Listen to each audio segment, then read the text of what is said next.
I used to think haunted house stories were exaggerated, something people tell themselves to deal with buyer's remorse, or old pipes knocking on the walls. Now, I don't think that anymore. Let's get into this crazy story time. My husband and I bought a house at a county auction. It was cheap, suspiciously cheap. A 2-story colonial with wrapped around porch, tall windows, and a massive oak tree in the backyard that looks like it's older than the neighborhood itself. No disclosures, no history, just a line in the auction listing that says property sold as is. No prior owner information available. We thought we hit the jackpot.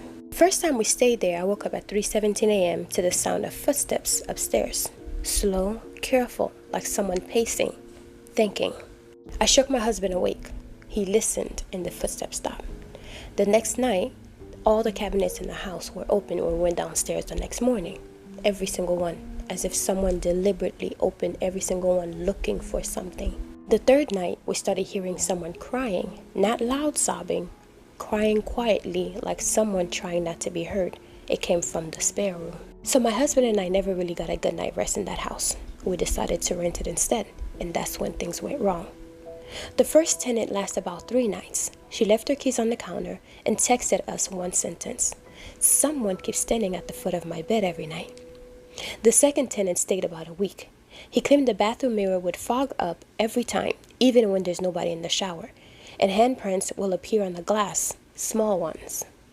The third tenant didn't even unpack. He told us that the house whispered his name, always from the walls. By then, our entire neighborhood started avoiding us, except for this one lady that lives across the street.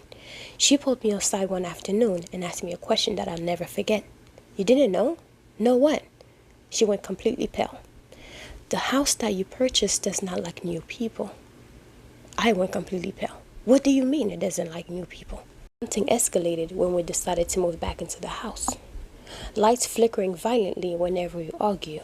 Doors slamming shut whenever we try to lock a room. Once I found muddy footprints leading from the back door straight into the nursery-sized room that we never used. They stopped in the middle of the room. At nighttime, though, I start dreaming of the same thing over and over again. A woman crouching in the corner, her back to me, rocking back and forth, always rocking. My husband and I finally decided to call someone for help, a local woman recommended by the neighbors. She does not call herself an exorcist, she calls herself a listener. The moment she stepped inside the house, she stopped smiling. "Oh," she whispered, "she's still here." She told us that the ghost wasn't violent, it was protective. Terrified of being forgotten. During the cleansing, the temperature dropped so much that we could see our breath. There is a rocking sound coming from the spare bedroom, louder than ever before. The listener spoke gently, asking questions, offering peace. That's when the true story came out. Decades ago, the house belonged to a woman named Margaret. She lived alone with her young daughter. Her husband never returned from war. One winter, there was a fire, not big enough to destroy the house, just enough to fill the house with smoke. Margaret escaped, but her daughter wasn't so lucky. Margaret died weeks later, not from burn, but from refusing to leave the house. She slept on the floor of her daughter's room until her body gave out. The house was auctioned shortly after, but no one ever stayed past 2 weeks. Now, Margaret wasn't hunting the house because she was angry. She was hunting the house because she was waiting for someone to notice that she never left her house. She was still there. And the listener finally told her that it was okay to go. The crying stopped, the rocking stopped, and the house felt empty, but not relieved. The listener looked at us before she left and said, "Remember this, houses remember everything. Walls absorb grief, floors soak up fear, and the land never forget who suffered on it." We sold the house 6 months later, disclosing everything we knew. Sometimes, though, at 3:17 a.m., I still wake up thinking that I hear footsteps upstairs and wonder, when you buy a house, are you buying a shelter or inheriting someone else's unfinished grief? Well, I hope you guys enjoyed the story.